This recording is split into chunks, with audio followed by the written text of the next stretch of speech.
문재인 대통령이 2박 3일간의 3차 남북정상회담 일정을 모두 마치고 귀경했습니다.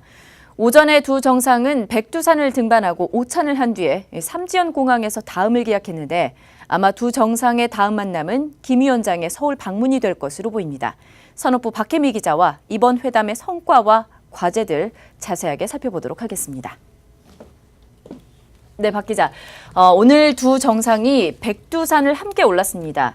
이번 회담에 대해서 굉장히 새롭고 가슴 벅차다라는 장면들이 많은 것 같은데 어떻습니까?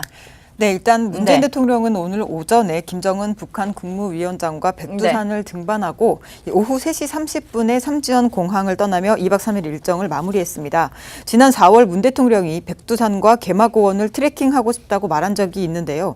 김 위원장이 이번에 백두산 등반을 먼저 제안했고 문 대통령은 소원을 이뤘습니다. 천지에서 두 정상은 산책을 했는데 지난번 도보다리 회담과 달리 이번에는 강경화 외교부 장관이 동행한 것으로 전해졌습니다.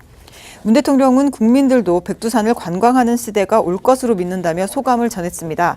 김 위원장은 문 대통령에게 송이버섯 2톤을 선물했는데 청와대는 이를 미 상봉 이산 가족들에게 모두 나눠줄 방침입니다. 이번 상봉에는 최초라는 수식어가 이어졌습니다.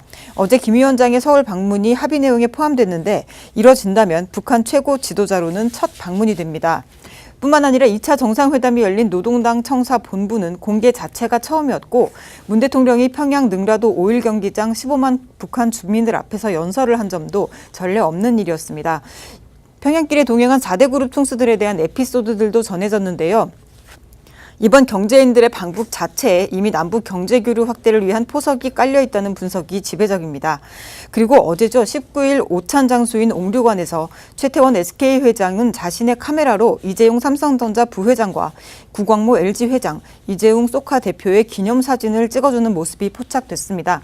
최 회장은 이 방북 일정 내내 카메라를 손에서 놓지 않았다고 합니다. 네, 평양 공동선언에 비핵화뿐만이 아니라 철도나 도로 착공, 더불어서 개성공단과 금강산 이 관광 재개까지 굉장히 주목할 만한 성과들이 도출이 된 것 같습니다. 어떻습니까? 네, 어제 두 정상이 발표한 이 9월 평양 공동선언문에는 비핵화와 불가침 조약 수준의 군사적 긴장 완화, 그리고 연내철도와 도로 착공, 금강산과 개성공단 재개, 이산가족 상봉과 문화체육 분야의 협력까지 6개 조항이 줄을 이루고 있습니다. 특히 문 대통령은 가슴 벅차다는 말로 남북이 합의한 비핵화 조치에 감격을 표현했습니다. 이번에 첫 회담 의제로 올랐는데 대북 제재 해제를 위한 선행 과제이기도 합니다. 북한은 유일한 시설인 동창리 미사일 발사대와 엔진 시험장을 폐기하기로 하고 유관국 전문가들의 참관도 허용하기로 했습니다. 이후 미국의 상응 조치에 따라 북핵 시설의 상징 같은 곳이죠. 영변 핵시설을 영구 폐기하겠다는 추가 조치도 내놨습니다. 여기에서 상응 조치는 종전선언과 같은 평화협정으로 분석되는데 이는 대북제재 해제로 이어질 수 있습니다. 따라서 북한 입장에서는 확실한 비핵화 의지를 드러낸 것으로 분석됩니다. 미국은 항상 북한의 신고사찰, 선신고사찰, 후종전선언, 북한은 선종전선언, 후신고사찰 이 형태로 가면서 지금까지 교착 상태가 왔던 겁니다. 영변 핵시설이 뭡니까? 지금 현재 북한 핵위기의 그 기본이 되는 플루토늄 생산시설과 고농축 생산시설을 영구 폐기할 용의가 있다는 거거든요. 이걸 아마 북이 얘기한 건 최초일 겁니다. 네, 트럼프 대통령도 굉장히 환영한다라는 의사를 내비친 것 같은데 대북 제재 해제나 아니면은 남북 경협과 같은 분야에 있어서 우리가 좀 기대를 걸어봐도 되겠습니까? 네, 일단 트럼프 대통령은 이 트위터 등을 통해서 엄청난 진전이 있었다면서 환영했습니다. 이 북미 대화 재개도 급물살을 타고 있는데 폼페이오 미 국무장관은 리용호 북한 국무상에게 이달 말 유엔 총회에서 만나자고 요청했습니다. 윤영찬 청와대 국민소통수석은 관련국 모두의 지지를 받는 새로운 프로세스가 되고 있다며 국제사회의 환영 분위기를 전했습니다.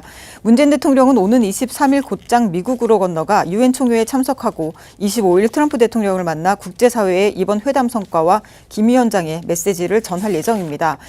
이 남북 화해 모두가 최고조에 이르면 경제 협력에 대한 기대감도 한껏 높아진 상태입니다. 다만 지금까지 가장 큰 걸림돌은 바로 대북 리스크였습니다. 남북 관계가 급 진전되다가도 갑자기 냉전으로 돌아서는 등 불확실성이 컸기 때문에 남북 경협에 대한 투자 결정이 쉽지 않았던 게 사실입니다. 때문에 문 대통령도 돌이킬 수 없는 진전이 필요하다고 강조한 바 있는데 이에 대해 정부는 말을 아끼면서도 첫 발을 뗀 것으로 평가했습니다. 그러면서 이번 협의와 관련해서 제도화가 필요한 부분이 있다면 폭넓은 협의를 통해 준비하겠다는 입장을 밝혔습니다. 윤수석의 말 직접 들어보시죠. 불가역적인 단계로 가기 위한 그리고 다시 돌이킬 수 없는 돌아갈 수 없는 상태로 가기 위한 구체적이고 현실적인 첫 발을 떼고 있다 정도로 보시면 되지 않을까 생각을 합니다. 네, 지난 봄에 판문점에서 이번에 평양 방문까지 평화와 이 번영을 위한 두 정상의 노력과 양보들이 빛을 발하기 위해서도 어느 정도 실질적이고 좀 구체적인 성과가 나왔으면 좋겠습니다. 지금까지 박혜미 기자와 함께했습니다.